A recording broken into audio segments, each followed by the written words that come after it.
Olá, meus amores, tudo bom? Meu nome é Juliana Gabriel, eu sou médica endocrinologista e no vídeo de hoje a gente vai falar entre a relação entre a soja e a testosterona. A soja interfere nos hormônios masculinos? A soja causa feminização em homens? Bom, essa é uma pergunta que as pessoas têm muito na internet e na verdade eu já vou dar o spoiler, ela é baseada num mito. Talvez até no mau entendimento do que a gente tem na literatura científica. Mas isso é uma coisa que as pessoas repetem muito. E eu já vi, inclusive, muitos posts no Instagram com títulos assim bem sensacionalistas do tipo um copo de leite de soja equivale a 2 pílulas anticoncepcionais. E isso é uma grande inverdade, isso é uma grande mentira. E isso, na verdade, é fake news. Então a gente está aqui para combater fake news. E pensando nisso, quer dizer, vendo inclusive profissionais da saúde replicando esse tipo de inverdade, eu decidi ir atrás de evidências científicas. Então, na semana passada, na Tribo do Artigo, que é um evento que acontece para profissionais de saúde na nossa escola, né, a Tribo Educação, a gente discutiu um artigo de revisão de literatura, onde eles levantam 20 anos de evidências científicas da relação entre a soja e a testosterona. E eu vou trazer aqui nesse vídeo para vocês o resumo desse artigo. Uma vez que o nosso encontro foi para profissionais, a gente acabou aprofundando um pouco mais, mas aqui eu vou dar o resumão para vocês acabarem de vez com essa ideia de que soja interfere em hormônio masculino. Bom, para começar, a soja, ela é um alimento que possui um dos seus componentes, as isoflavonas, né? São elementos químicos que têm ação antioxidante, então isoflavona não é necessariamente uma coisa ruim, mas que tem uma estrutura química parecida com o hormônio feminino estrogênio. E por ter essa estrutura química parecida, as isoflavonas são consideradas como fitoestrógenos, ou seja, substâncias que vêm das plantas, fito, mas que têm ação semelhante ao estrogênio. A verdade é que, para que você tenha realmente um efeito estrogênico das isoflavonas, você tem que ter uma quantidade de consumo diário. Então, não é um leite de soja que vai ter um efeito durante muito tempo. Na verdade, para que a gente tenha efeito das isoflavonas, a gente precisa de um consumo diário, regular, médio, da ordem de pelo menos 30 a 50 miligramas por dia de isoflavona. E as populações ocidentais, né, Japão, China, etc., a média de consumo é de 30 a 50. Na verdade, os estudos falam que para você realmente ter efeito estrogênico mesmo clinicamente relevante, você tem que ter um consumo acima de 50 miligramas por dia. O Japão, a média é de 30 a 50 miligramas, e nos Estados Unidos, a média de consumo diário das pessoas é abaixo de 3 miligramas. Nós, no Brasil, a gente provavelmente está muito mais próximo da realidade dos Estados Unidos do que da realidade do Japão. Isso significa que naquele consumo médio do brasileiro, então um suco com leite de soja de vez em quando, comer um grão de soja na salada de vez em quando, ou até a proteína de soja, isso não traz pra gente a quantidade de isoflavonas suficiente para ter efeito clínico. Mas isso pode ter um valor antioxidante que é legal pra gente. Mas pensando então, focando especificamente nessa questão, né? Então, para que a gente tenha um efeito clínico, a gente tem que ter um consumo mais alto de isoflavonas.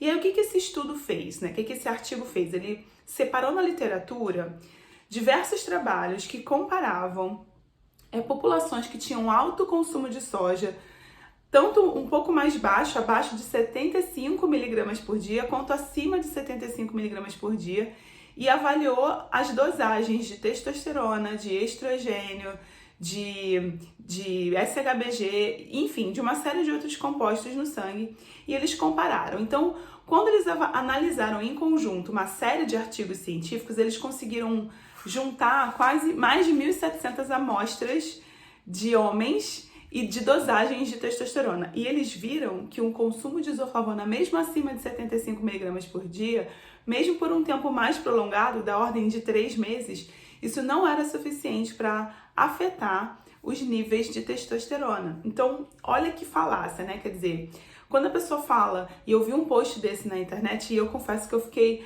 muito chateada de ver um profissional de saúde replicando e colocando esse tipo de postagem, né?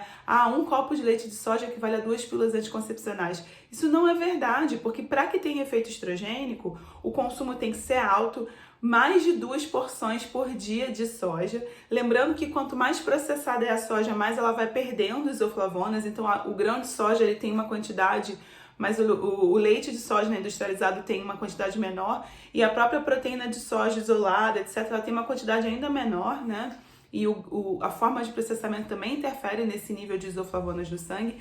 Isso não, para ter um efeito estrogênico, isso teria que ser uma quantidade muito grande. E mesmo assim, uma coisa que eu não falei no começo, mas eu devia ter falado, eu já falei em outros vídeos, as isoflavonas, apesar de terem estrutura química semelhante, elas são mais fracas do que o próprio estrogênio em ter efeito estrogênico. Então, muitas vezes elas agem muito mais como um bloqueador do estrogênio do que como um estimulante. Eu fiz um vídeo falando sobre o efeito das isoflavonas na puberdade precoce. Eu fiz um vídeo falando desse efeito no câncer de mama e de próstata. Então, por conta desse efeito bloqueador, né, mais ou menos, tem efeito protetor. E agora eu tô falando desse efeito hormonal das plantas nos níveis de hormônios masculinos. Então, assim, avaliando diretamente a testosterona, o que foi visto nos artigos, e eu tô falando de uma evidência científica bem robusta, não tem relação, não tem diminuição de testosterona com o consumo médio de soja do brasileiro, por exemplo. E mesmo que você tome proteína de soja, né, se você tem intolerância ao leite ou, enfim, à lactose, ou se é vegetariano ou vegano, não precisa se preocupar, porque dificilmente vai ser uma quantidade suficiente para fazer isso. E para finalizar o artigo, eles ainda pegaram estudos que testavam uma dose muito alta de isoflavona em homens com câncer de próstata para avaliar seu efeito protetor. Para vocês terem uma ideia, nesse artigo eles avaliaram uma suplementação de 900 miligramas por dia de isoflavonas, que é uma quantidade que é impossível de ser conseguida apenas com alimentação.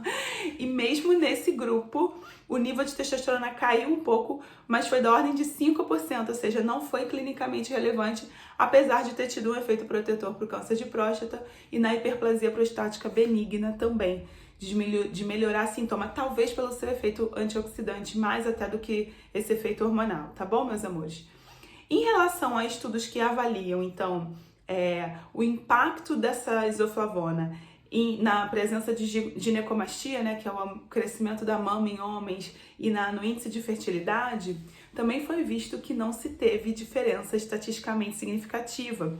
O que isso significa? Que não só ela não mexe com o hormônio, como ela também não mexe com os efeitos hormonais que poderiam ser relacionados com o efeito estrogênico, ou seja, não aumenta a mama em homens, não causa ginecomastia, né? E também não atrapalha a fertilidade.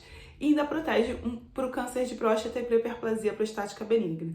Então, o que eu queria trazer para vocês a soja não é esse veneno que as pessoas falam. É claro que soja também pode conter agrotóxico, assim como qualquer outro alimento, né, do reino vegetal e do reino animal também. A soja pode ser transgênica e com isso ter pessoas que têm alergia e uma série de outras questões. Mas em relação ao efeito hormonal, essas falácias que o pessoal fala de que se tomar um copo de leite de soja você vai ficar com mama, etc. Isso é fake news.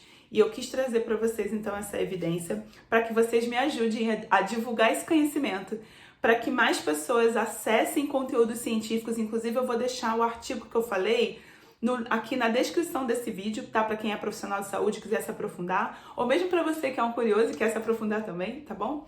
E se você é homem, gosta de soja, quer melhorar a tua alimentação, quer consumir um alimento saudável, barato e acessível, pode consumir e ser feliz. Até porque a forma como a gente consome aqui no Brasil, dificilmente a gente vai conseguir ter níveis sanguíneos suficientes para ter qualquer problema, tá bom, meus amores? Então é isso, eu espero que vocês tenham gostado desse vídeo. Se você gostou, não esquece de dar aquele joinha pra mim. Não esquece de compartilhar com alguém que possa se beneficiar desse conteúdo, ou que tenha dúvidas em relação ao que está sendo falado pela internet, ou que está com medo de consumir soja por algum motivo, tá bom? Continua acompanhando a gente aqui nas redes e eu vejo vocês no próximo vídeo. Um beijo bem grande, meus amores. Tchau, tchau!